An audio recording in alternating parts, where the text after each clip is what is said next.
Mais uma vez, paz seja convosco. Estamos num número reduzido hoje. Nossos queridos hoje estão nas vésperas do Dia dos Namorados. São 4 datas que nós os abençoamos para trabalharem no domingo. Essa é a terceira data. Então estamos com poucas pessoas, mas unidos com a Igreja do Senhor na terra. Estamos meditando no Catecismo de Westminster. Semana passada iniciamos a meditação da pergunta número 27.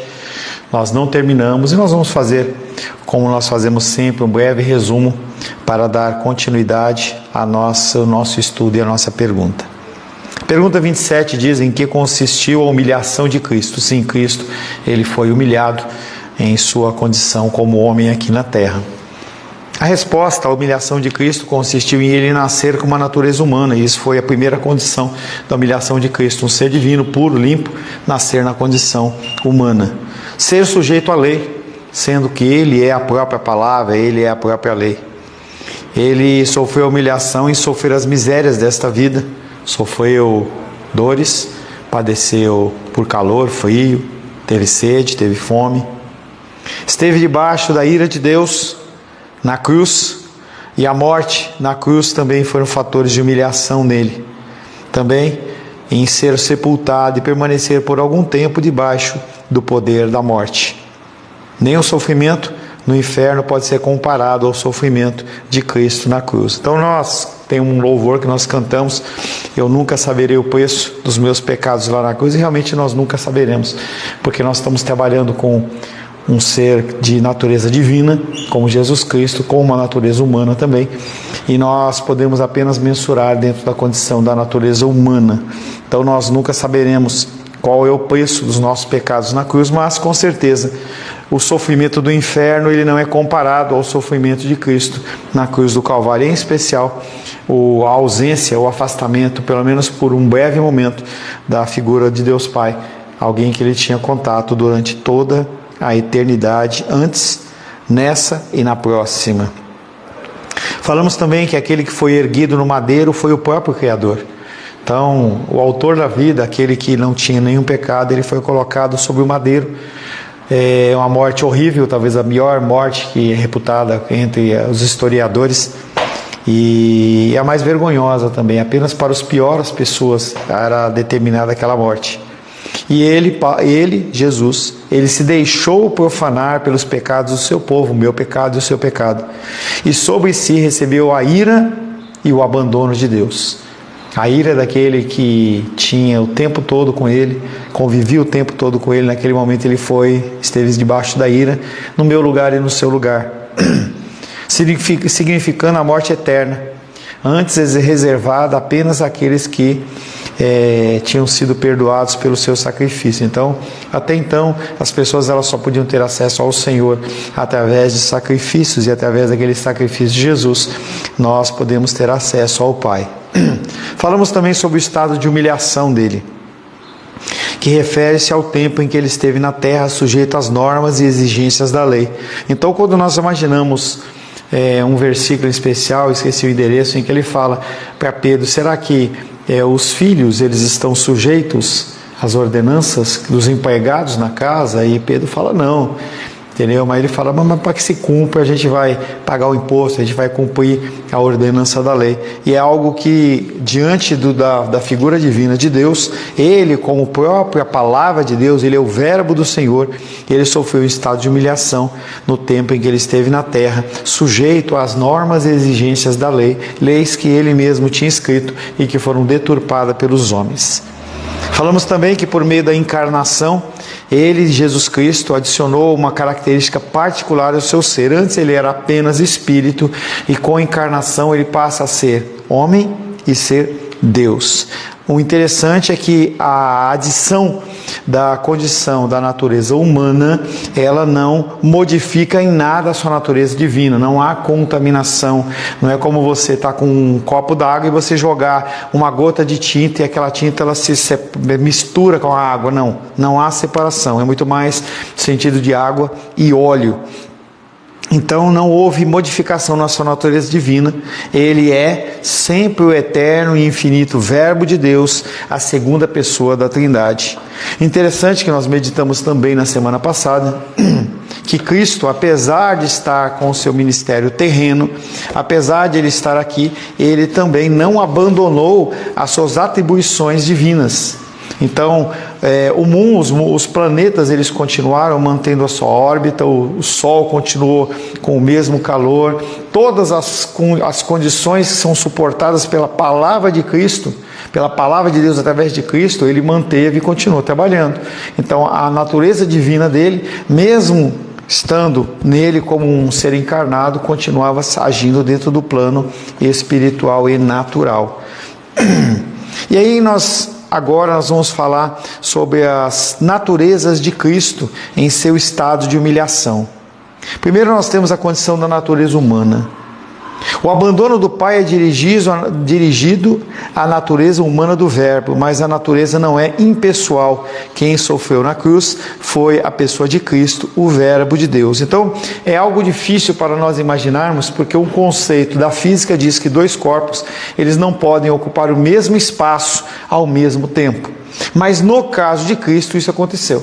Então, da mesma maneira que ele tinha a natureza divina dele e ele continuava agindo como Deus, mantendo todos os elementos funcionando da mesma maneira, ele foi abandonado.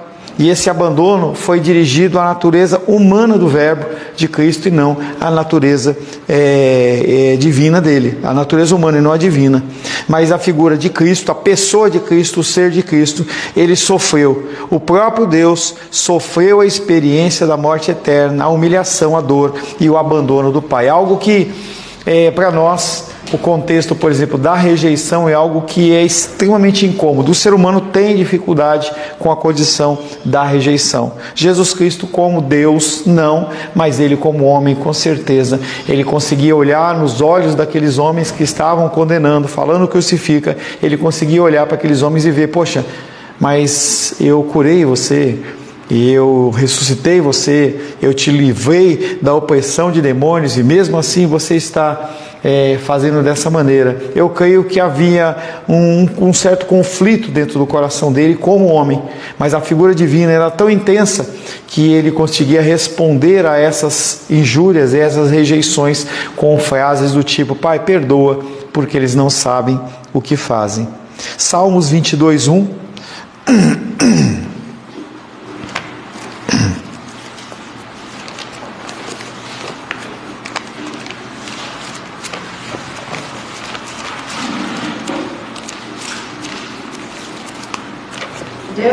Deus meu, por que me desamparaste? Por que se acham longe de mim salvação as palavras de meu bramido? E é tão interessante que a gente vê, eu não sei precisar quantos anos, mas talvez mais de 1000 anos, Isaías, ele aparece depois de Davi, e ele, quando profetiza sobre Jesus, ele fala, um tempo de profecia, aproximadamente de 600 anos. Davi vem bem antes de Isaías, e aí ele vem trazendo exatamente a condição da figura, uma profecia messiânica. Ele estava, claro, falando de si, dentro daquele contexto de perseguição, em que Saul estava perseguindo ele, mas ele levanta palavras, que é a mesma palavra que o próprio Jesus Cristo fala. Salmos 22, 1, Deus meu, por que me desamparaste? Por que se acha longe de minha salvação as palavras do meu bramido? Por que o Senhor não me ouve?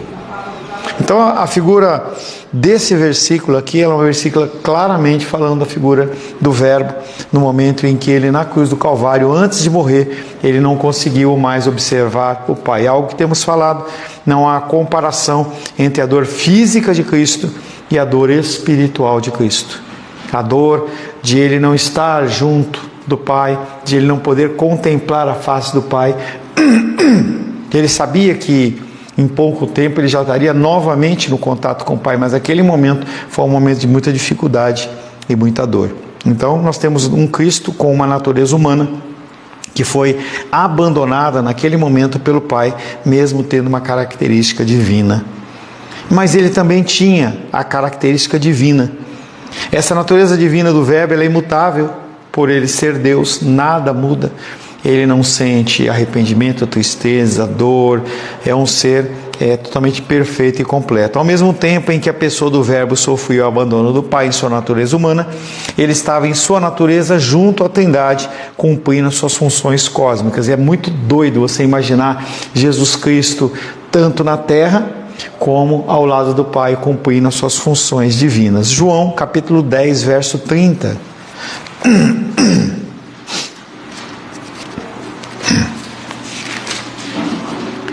João 10, verso 30.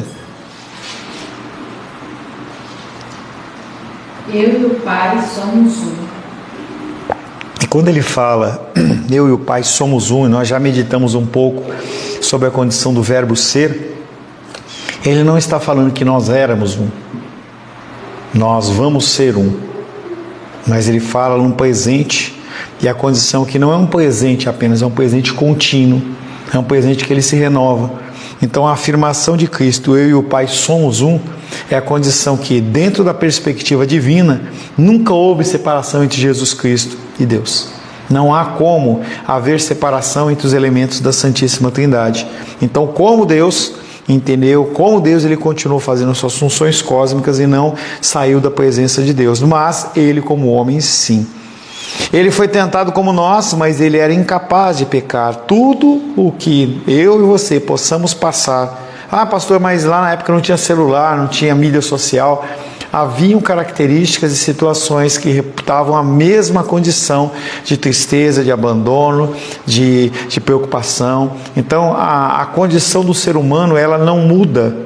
E a condição que Cristo viveu naquela época também ela é imutável. Eram condições que ele viveu como nós vivemos. Tanto que nós, quando clamamos a ele, nós sabemos que ele já passou aquilo. E é muito diferente você chegar para uma pessoa, por exemplo, e falar assim, eu preciso de um alimento porque eu estou com fome. Se o cara nunca passou fome, ele não sabe o que é aquilo. Então, graças a Deus, eu nunca passei fome, nossa filha também, creio que Menisa também nunca passou fome, mas as pessoas que já passaram fome, elas sabem a dor de não ter um alimento, sabem a dor de não ter um teto sobre a cabeça, de morar na rua. Então, essas condições todas, Cristo, ele viveu, para que ele pudesse atestar junto ao Pai, não simplesmente como alguém que estava fazendo um ofício, mas alguém que é sensível às condições do que cada uma das pessoas passam. Ele foi tentado como nós, mas ele era incapaz de pecar. Muitos argumentam que uma pessoa incapaz de pecar não pode sofrer com as tentações, mas a Escritura afirma esse fato e devemos recebê-lo sem hesitação, pois é claramente revelado na Bíblia. Então, as pessoas dizem, pera um pouquinho, mas se ele era Deus, e se ele era incapaz de pecar, como é que ele era tentado?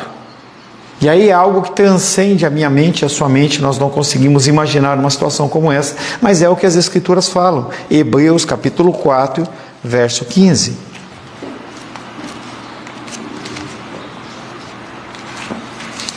Hebreus 4,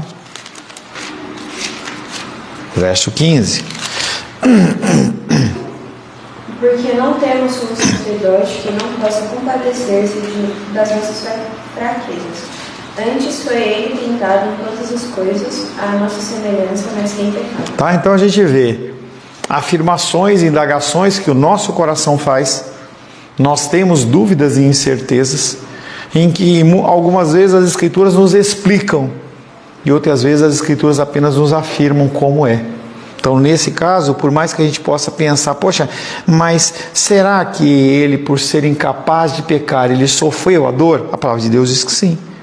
E aí ele traz a figura de Jesus Cristo, não de um sacerdote, como nós meditamos na semana passada, mas o sumo sacerdote, o maior de todos.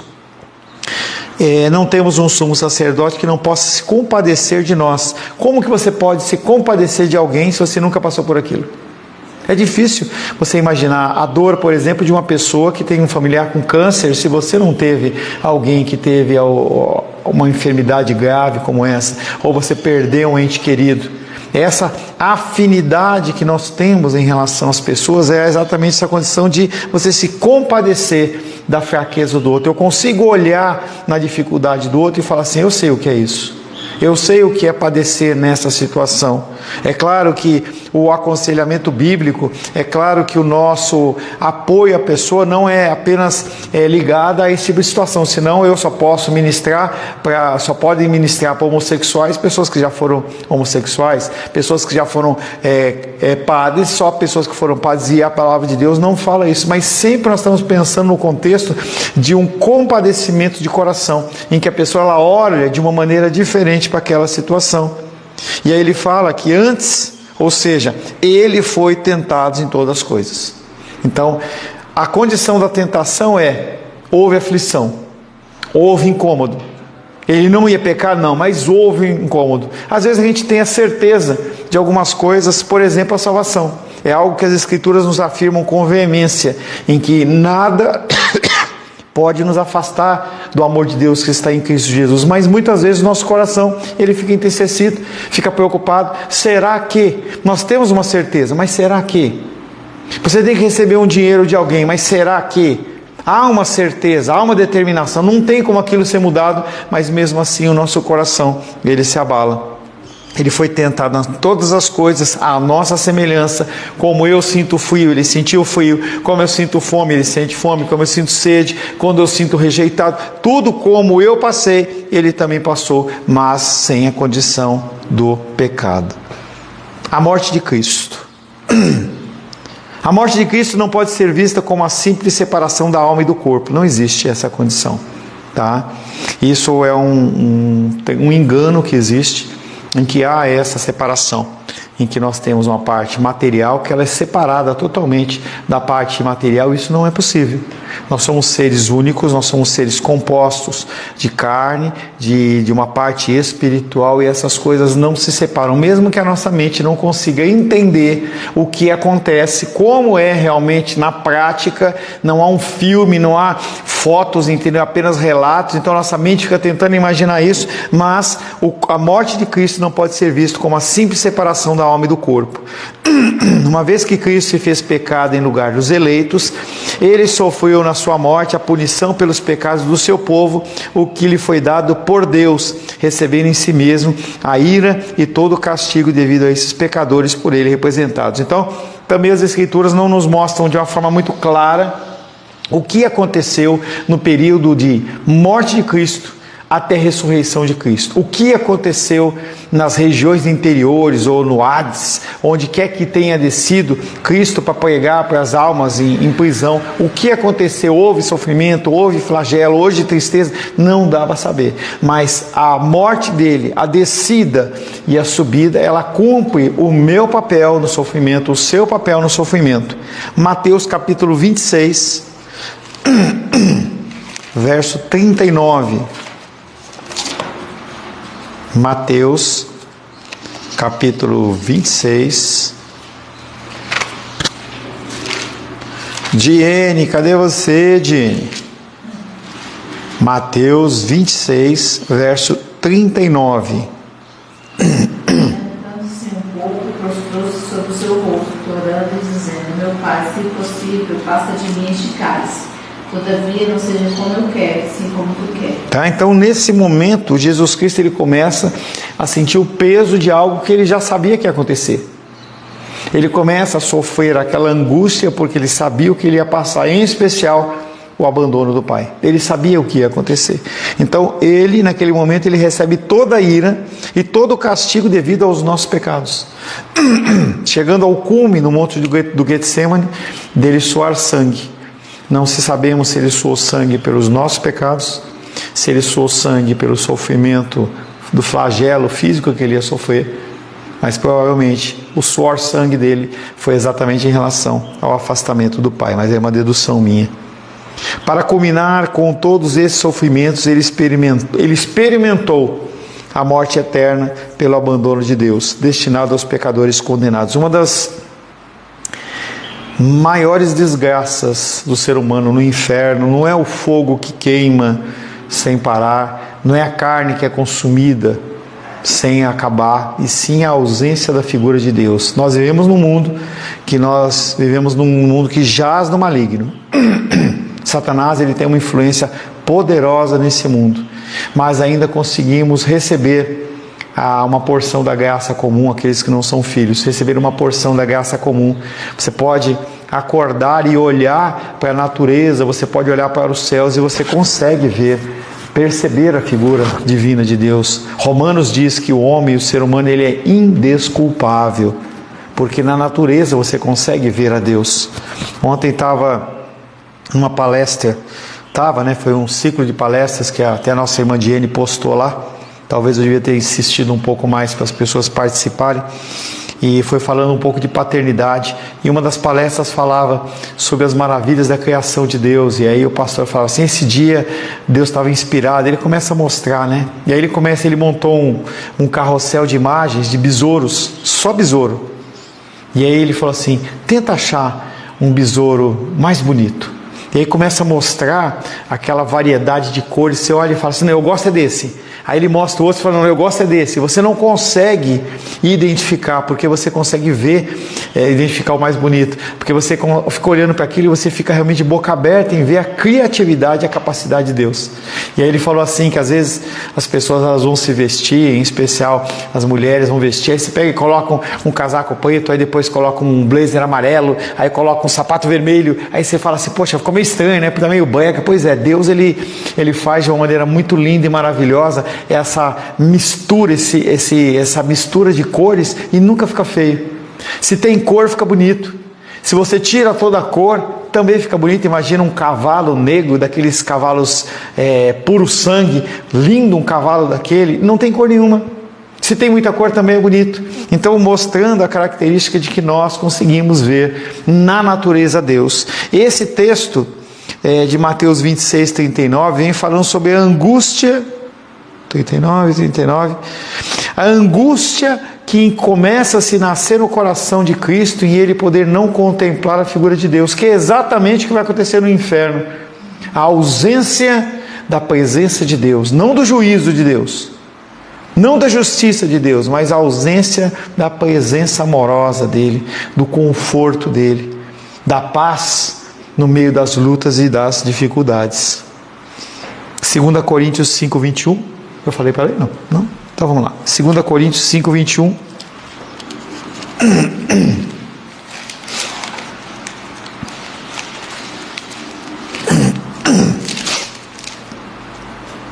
Aquele que não conheceu o pecado, ele fez pecado por nós, para que nele fôssemos feitos justiça de Deus. Aquele que não cometeu pecado, ele o fez pecado por nós. E com isso, ele pode experimentar, abre aspas e fecha aspas, a morte eterna. Pelo abandono de Deus, ele sentiu todo o peso do meu pecado, do seu pecado, sobre os ombros dele. A morte eterna, sentida profundamente pela pessoa de Cristo, não foi aplicada à sua natureza divina, porque ele é Deus, mas à sua consciência própria da natureza humana. Então, essa condição da morte eterna também não é algo que a nossa mente consegue entender, como que nós temos a figura de Cristo físico aqui, Cristo, Deus lá, interior, eles não se separam, mas ele morre e ele continua ligado, mas esse ser divino, ele não tem a mácula do pecado ou da morte eterna, mas é exatamente isso que ele está falando. A morte eterna, sentida profundamente pela pessoa de Cristo, não foi aplicada à sua natureza divina, mas à consciência própria da sua natureza humana. Esse é o sentido e a necessidade da encarnação. A natureza divina é imutável, impassível e incapaz de sofrer. Isaías 53, verso 3.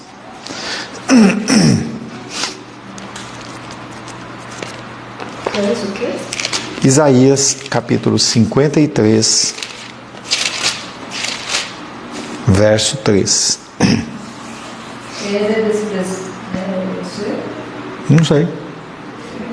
Era desprezado e mais rejeitado entre os homens, homem de Deus que sabe que aconteceu. E como de quem os homens escondem o rosto, era desprezado e dele não fizemos caso. Então ele vem falando primeiro que ele era desprezado e ele era o mais rejeitado entre os homens. Está falando sobre a condição humana, tá? A condição do sentimento humano.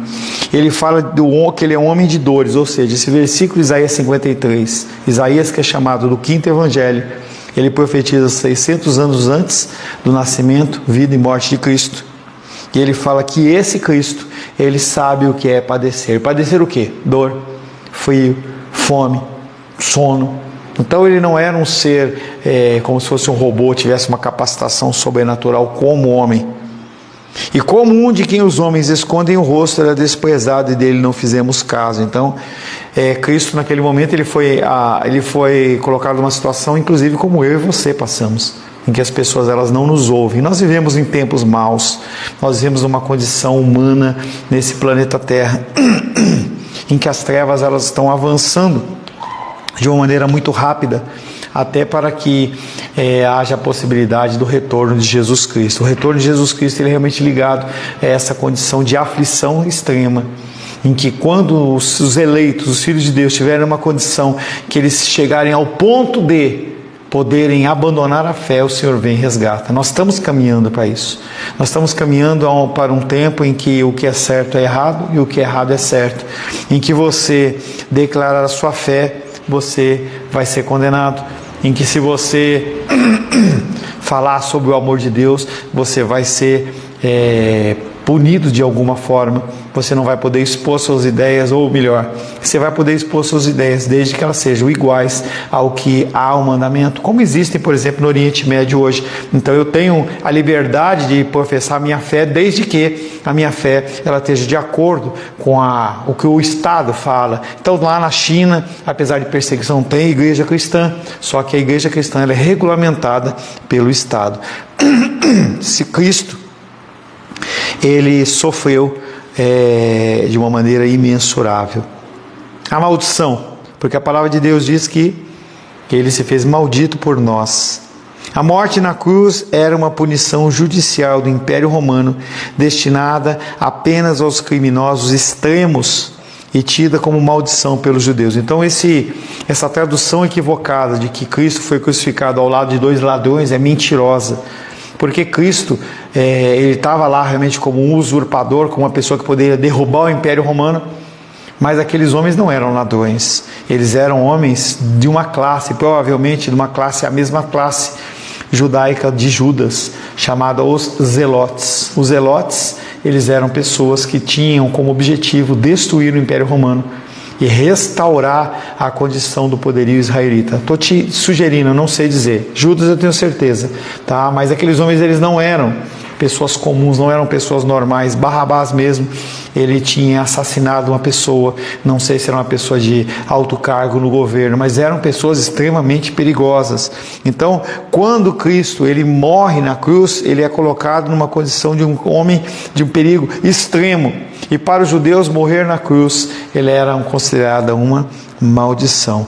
Por esse tipo de morte, ele foi feito maldição em lugar não só apenas de um ou outro, mas de todo o seu povo, satisfazendo todas as exigências da lei que ele mesmo escreveu. Para que houvesse a remissão dos pecados, deveria ser derramado sangue. No Antigo Testamento, o sangue ele era derramado de contínuo.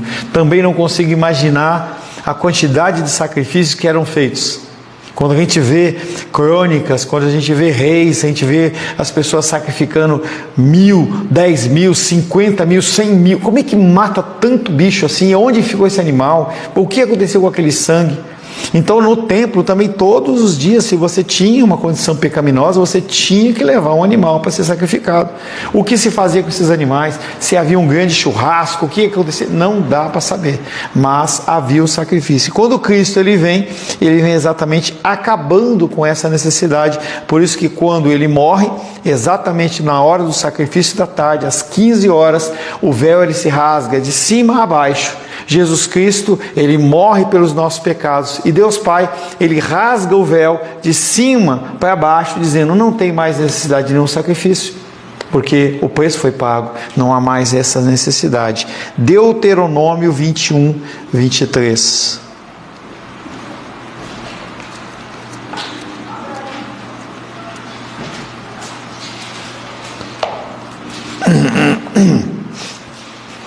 (22 e 23).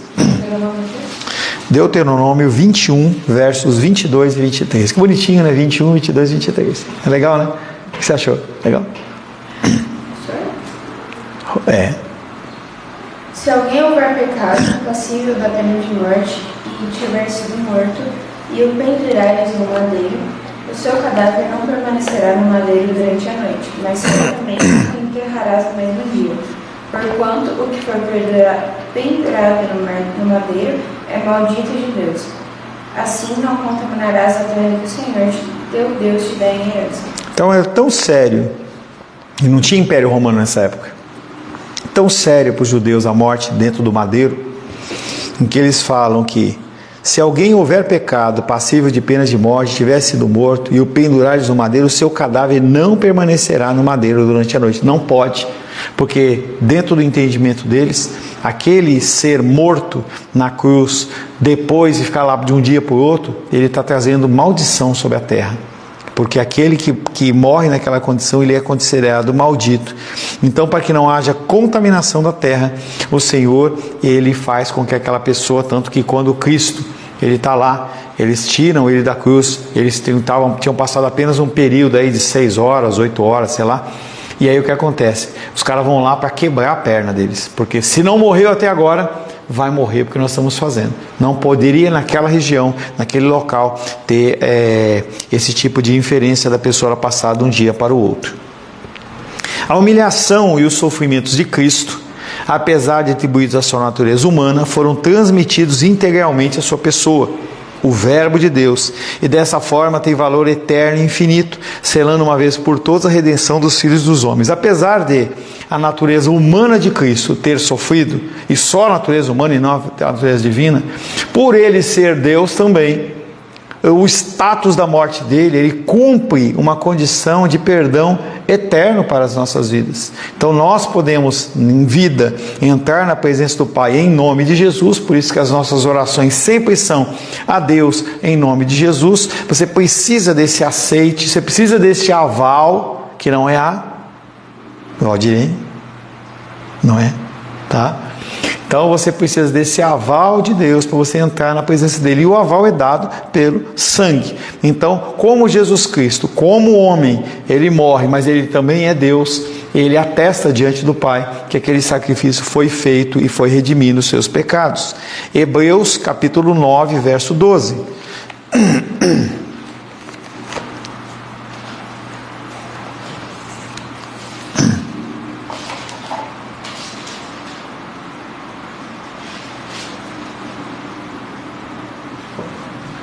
Não por meio de sangue de bodes e de bezerros, mas pelo seu próprio sangue entrou no Santo dos Santos, uma vez por todas, tendo obtido eterna redenção.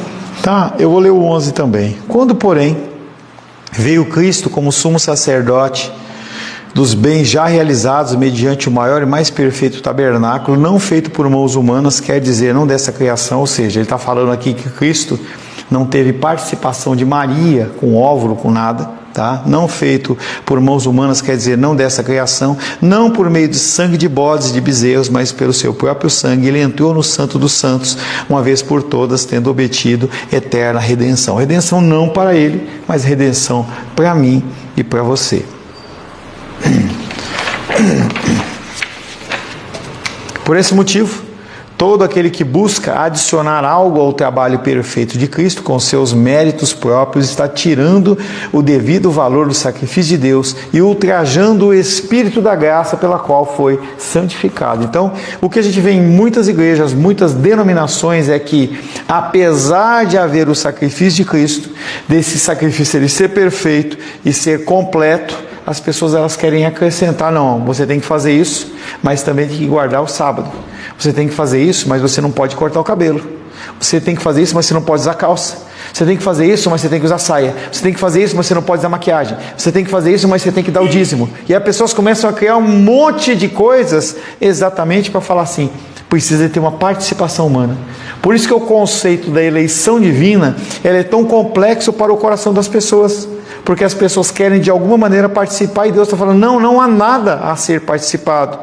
Todo aquele que busca adicionar algo ao trabalho feito de Cristo com seus méritos próprios está tirando o devido valor do sacrifício do Filho de Deus e está ultrajando o Espírito da graça pela qual foi santificado. Algo que os judeus no início também faziam.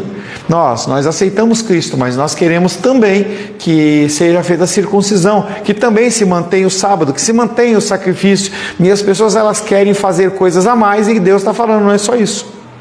Hebreus 10, 29. Tudo bem lá, amor? Estava ligado ou desligado? Desligado. Hebreus 10, 29.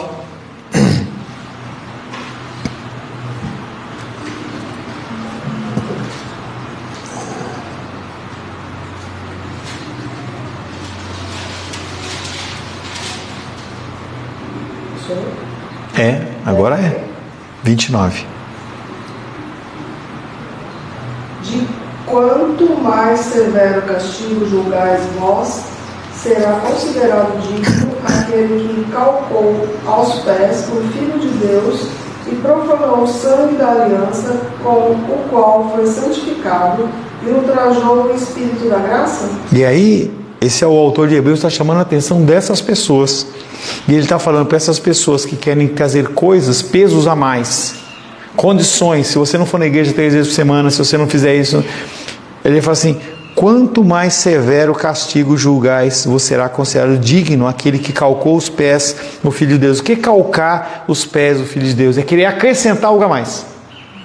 Eu piso em cima da pegada de Deus, de Cristo, e eu quero pôr... Não, aquilo lá não foi suficiente, precisa de algo a mais. Ele fala assim, que essas pessoas vão receber um severo castigo, porque eles, além de acharem que estão oferecendo algo a mais para Deus, não foi suficiente o sacrifício do Filho dele, eles profanam o sangue da aliança. Esse sangue não é suficiente, precisa de algo a mais da minha parte. Então é algo muito sério, você achar que você pode acrescentar alguma coisa ao sacrifício de Cristo. Estejam, pois, atentos todos os que se professam cristãos, para não transformarem a sua religiosidade em maldição. O que é a religiosidade? Eu querer impor coisas que a palavra de Deus não impõe. Estabelecer normas e regras que a palavra de Deus não está falando que você tem que fazer. Estejam, pois, atentos todos os que se professam cristãos, para não transformarem sua religiosidade em maldição, negando a plena e completa suficiência do sacrifício de Cristo, para a redenção do seu povo. Nada mais é necessário, de Deus não se zomba. Quando você tenta fazer alguma coisa a mais, você está falando: Deus, você não sabe o que está fazendo, o que você está falando. Tem que ser o que eu faço, que completa. Veremos na próxima pergunta que após esse estado de humilhação, é um infeliz, né? Veremos na próxima pergunta que após esse estado de humilhação,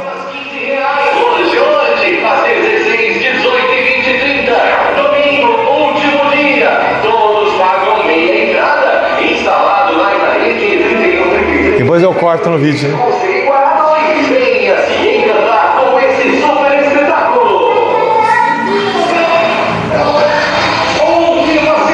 10 horas da manhã o cara tirando um sono, ouviu isso, hein?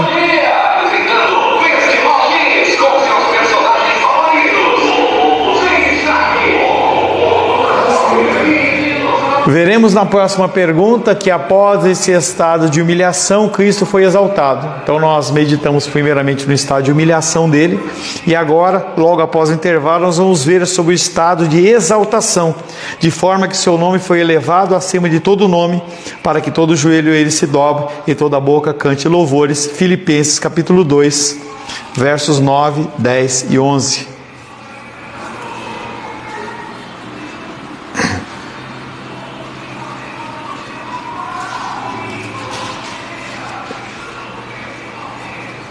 Benícia? Pelo que também Deus o exaltou sobremaneira, ele deu o nome que está acima de todo nome, para que ao nome de Jesus se dobre todo o joelho, nos céus, na terra e debaixo na terra. 11. E toda língua confesse que Jesus Cristo é o Senhor, para a glória de Deus Pai. Então o grande sacrifício de Cristo na cruz do Calvário trouxe a ele esta condição: um nome sobre todo nome, e pessoas dobrando os seus joelhos, não a condição do mundo, não a figura de Satanás, mas a figura dele, para que ao nome de Jesus se dobre todo joelho nos céus e na terra e debaixo da terra, e toda língua confesse que Jesus Cristo é o Senhor, para a glória de Deus Pai. Então, finalizamos essa pergunta que fala sobre o estado de humilhação, e após o intervalo, nós vamos adiantar o nosso intervalo.